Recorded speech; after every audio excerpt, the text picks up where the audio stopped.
Hello, welcome to the car. It's your man in the shed. Again, not in the shed.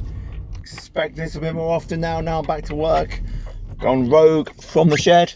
Anyway, so we're going to go for a alternative review today.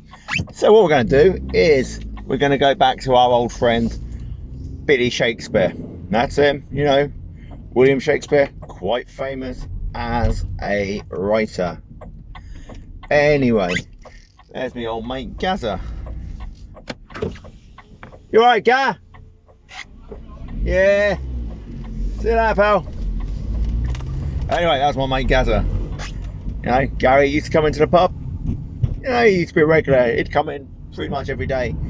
I had a bit of a problem with his heart, allegedly, so he's not quite so well, so we're not seeing so much from him. Anyway, there you go. That's what you love about Man in the Shed. It all goes a little bit random now and again. So we are going to do a little bit of Shakespeare on the way home and how we can modernise it and make it a little bit more 21st century. Because, let's be fair, for me, the writing, it's a bit... What? I'm not saying I'm illiterate, but when I read it, I feel a bit like Beavis and Butthead. I'm like, what? You said what? Don't even understand half the writing, so there you go. So we're going to go for Romeo and Juliet, one of the more famous ones. They reckon it was written in 1595. There you go. Bit of a few stats before we start.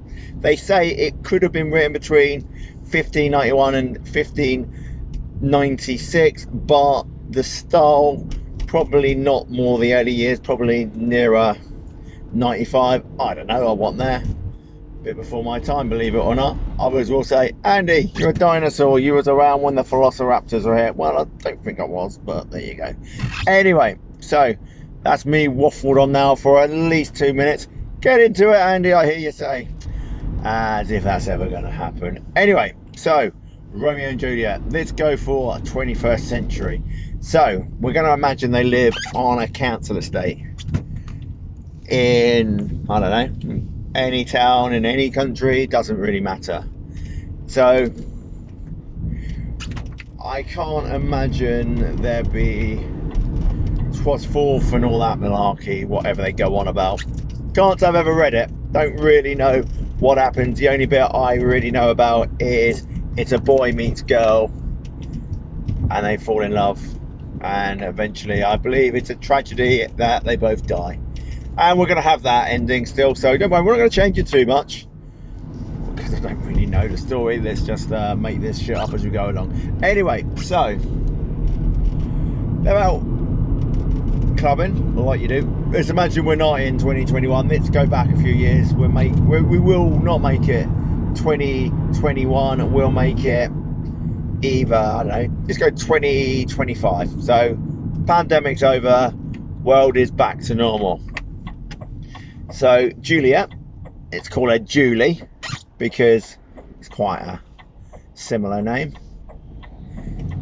And Romeo, let's call him Barry. So it can be Barry and Julie instead of Romeo and Juliet. Does that make sense? Am I just getting a little bit too random here? I hope I am.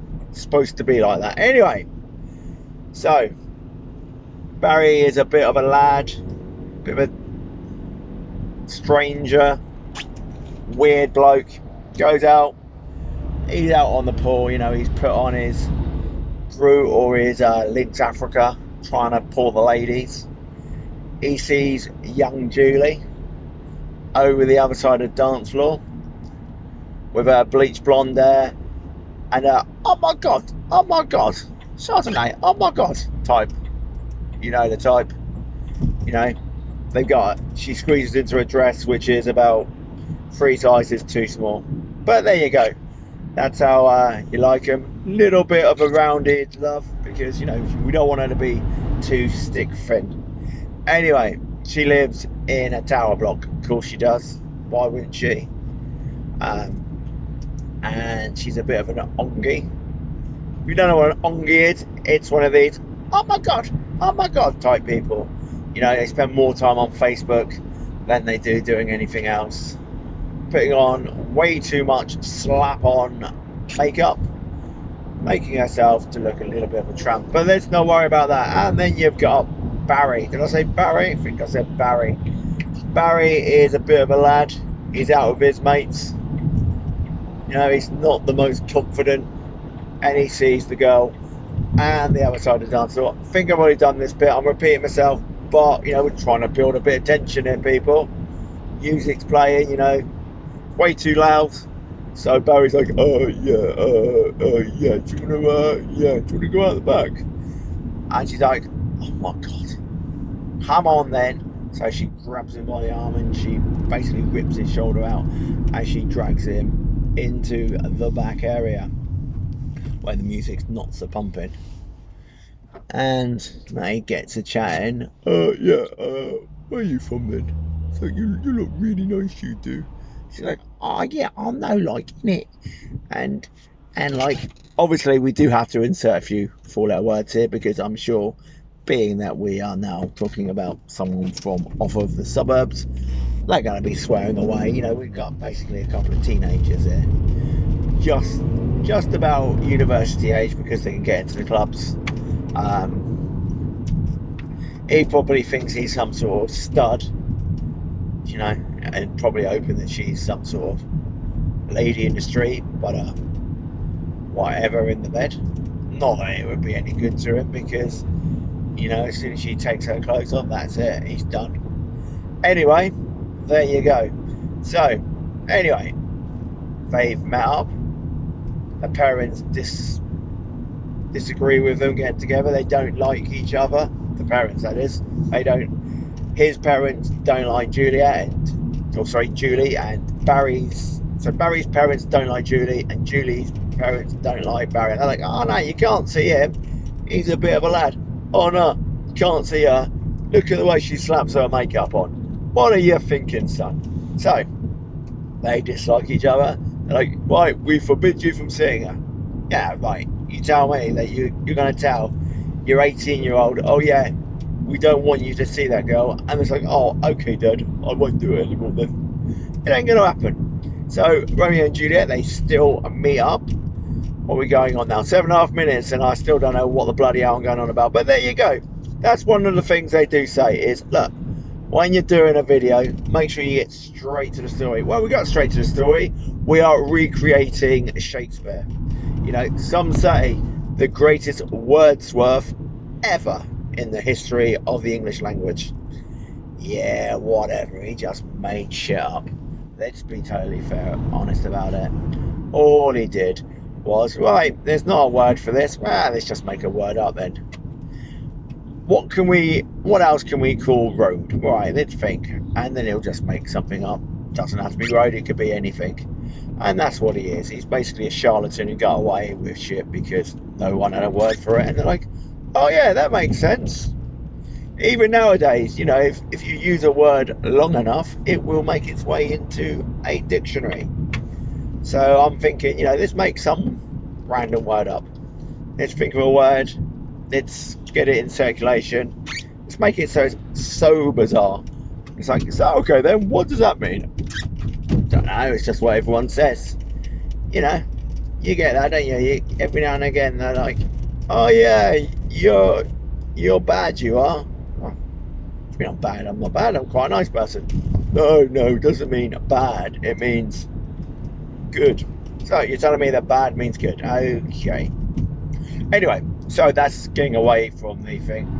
So how can we finish this off then? Well, they've both been told you're not allowed to be with each other, but of course Barry and his mates, they keep going to the club, hoping to see Julie. Every now and again they see each other, and they fall in love with each other, but they're so upset because they can't see him. She's like, oh my god, Barry, I love you so much. Oh my god.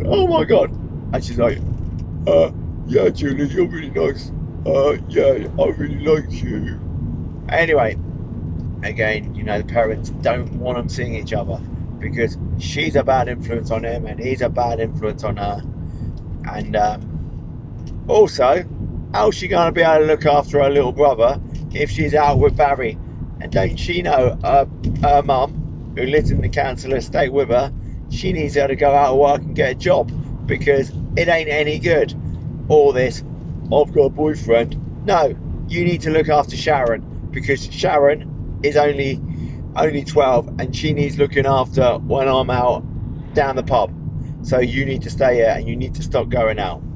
Well, that's it. Tarquin on the down below, in the flat down below, he knows her mate who can get her some stuff.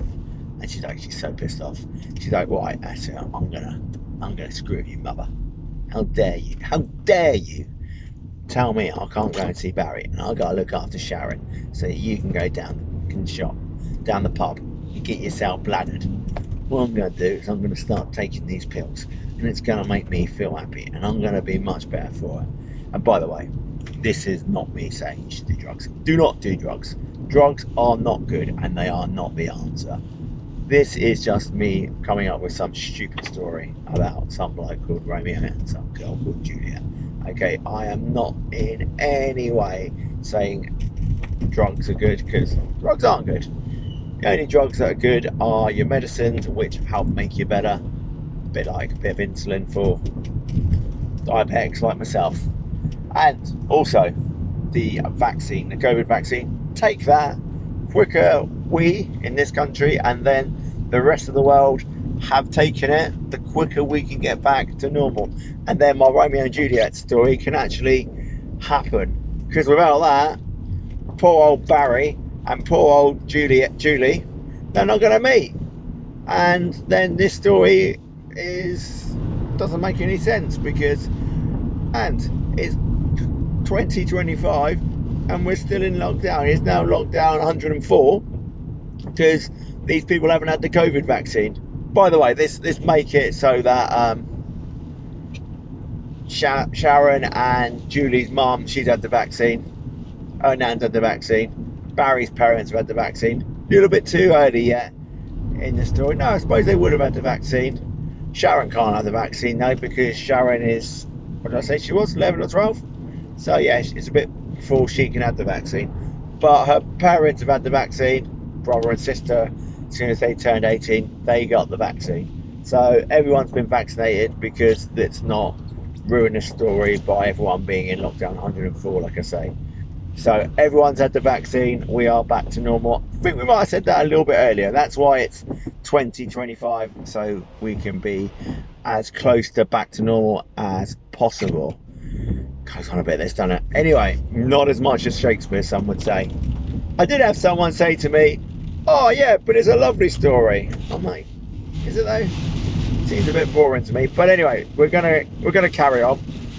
Fortunately, we don't have any Shakespeare script in front of us, so we can just make this BS up anyway.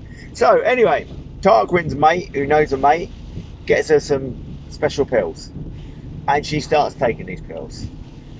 And Barry's outside, you know. Julie's mum has gone down the pub, because that's what she does, raging alcoholic. And she's out on the balcony. She's looking out. She's just taking her special pills. And Barry's down there. And she's like, Barry. Wherefore are you, Barry? Barry, where are you? So she starts texting him. What is noof? I hear you say, whatever the hell that means. What is this I hear you say? I am Barry, my dear Julie. How is you, Julie? My Julie, you got the most magnificent Julie. Julie. Sorry, all went a bit Ali G there. Don't know the words. Don't know if you could tell. The only bit I know is something about Julie and something else. That's another thing that made no sense to me. The old Ali G Julie thing. But there you go. Ali G was quite funny. But that's got nothing to do with Romeo and Juliet. So anyway, yeah, so they have that little balcony and him on the floor moment, but she's already taken her pills. Anyway, morning comes, and sadly Julie has overdosed, and tragically she has indeed died. Dun, dun, dun. So Barry's a bit upset with this, and he's like, he goes up to his mate, "Hey Glenn, my Julie's died." Like, yeah, see what you're saying? You know what I mean? Well, I can get you some stuff, man. That'll take the pain away. Again, it's no time to be doing drugs. Drugs are not good. I'm not saying they're good.